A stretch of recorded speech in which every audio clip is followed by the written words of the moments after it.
আমি এখন সোহেল তাজের জিমের মাসেল বিল্ডিং সেকশন যেটা স্ট্রেংথের যে সেকশনটা সেখানে বসে আছি। তো আমার কাছে একটা মিররে নিজেকে দেখার পর একটা রিয়েলাইজেশন হচ্ছিল আর কি। সো লাইক আমরা আসলে সাধারণত যেটা দেখা যায় যে আমাদের অফিসে অথবা হচ্ছে বাসায় কোনো দাওয়াতে যাওয়ার সময়, কর্পোরেট কোনো জায়গায় যাওয়ার সময়, মিটিং, ইভেন্ট, পার্টি সব জায়গায় আমরা প্রচুর ইনভেস্টমেন্ট করি আমাদের ফ্যাব্রিকের প্রতি, আমাদের আউটফিটের দিকে, কোন কালার পরবো না কালার পরবো এটার দিকে আমরা প্রচুর আসলে ফোকাস করি, রাইট? বাট আমরা জিমের দিকে ইন জেনারেল, সবাই না, ইন জেনারেল হচ্ছে আমরা আসলে ফোকাস করি না। দেখা যায় যে বাসার পুরনো কোনো জামা প্যান্ট পরে আসলে চলে আসি, লাইক মি, আমিও আসলে সেম কাজটাই করতেছি। সো এখানে দেখা গেছে যে আমি অনেক আগের একটা প্যান্ট যেটা ট্রাউজার যেটা কেনা আছে সেটা পরেই চলে আসছি, খুবই লামসাম একটা জুতা পরে চলে আসছি, এবং হচ্ছে টি শার্টটা জাস্ট ভালো, আমি মিটিং থেকে আসছি দ্যাটস ওয়াই এই টি শার্টটা পরে আসলে জিম শুরু করে দিয়েছি।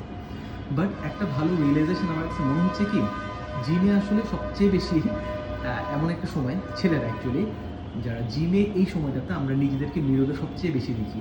সো এই সময়টা খুব ইম্পর্ট্যান্ট, কারণ আমাদের জিম করতে করতে আমাদের ইমপ্রুভমেন্ট হচ্ছে কি না, অথবা আমরা নিজেদেরকে আসলে কেমনভাবে দেখতে চাই, অথবা জিমে তো আমাদের হচ্ছে মাসেলটা পাম্প হয় কিছুটা, হ্যাঁ, অল্প সময়ের জন্য কিন্তু মাসেলটা বেশ টাইট হয়ে যায় আপনি যদি প্রপার স্ট্রেন্থ ট্রেনিংগুলো করতে পারেন আর কি।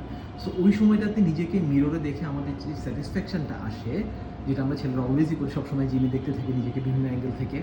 সো এই সময় আপনি যদি ছেঁড়া ফাটা পুরনো কাপড় পরে থাকেন তাহলে আসলে যেটা হবে যে ডিমোটিভেটেড হয়ে যাবেন, মানে মনে হবে যে ওকে বডি স্ট্রাকচার এমন কেন, এটা ভালো লাগছে এরকম ভালো লাগছে না। বাট যদি প্রপার ফিটনেসের জন্য আমরা ইনস্ট্রুমেন্ট, গ্যাজেটস, কাপড় চোপড় পরে আসি এবং দেখি নিজেকে আসলে কেমন লাগতেছে, এবং কন্টিনিউস যদি একটা ইমপ্রুভমেন্টটা মেজার করি, লাইক এখানে আমার কেমন লাগতেছে, বাট আমার গোল হচ্ছে এটা, অলরেডি আমাকে তো ভালো লাগতেছে, সো ইমপ্রুভমেন্ট হচ্ছে, এই জিনিসটা না ট্রাস্ট মি খুব ভালো রকমভাবে কাজ করে। কারণ আপনার গোলটা তো হচ্ছে নিজের বডির একটা চেঞ্জ আনা, নিজের বডিকে একটা শেপে আনা। সো আপনি যদি ছিঁড়াপাটা কাপড় চোপড় পরে যদি এখানে নিজেকে প্রেজেন্ট করেন তাহলে মাইন্ডসেটটা কিন্তু আসলে চেঞ্জ হবে না। It's all about mindset. আপনি নিজেকে যেমন দেখতে চাচ্ছেন মিররে দেখে সেটা কল্পনা করা। ইটস অল অ্যাবাউট আপনার গোলটা, আপনি যে ফিটনেস গোলে যেতে চাচ্ছেন সেখানে যদি অ্যাচিভ করে ফেলেন তাহলেও সেটা নিজেকে দেখা।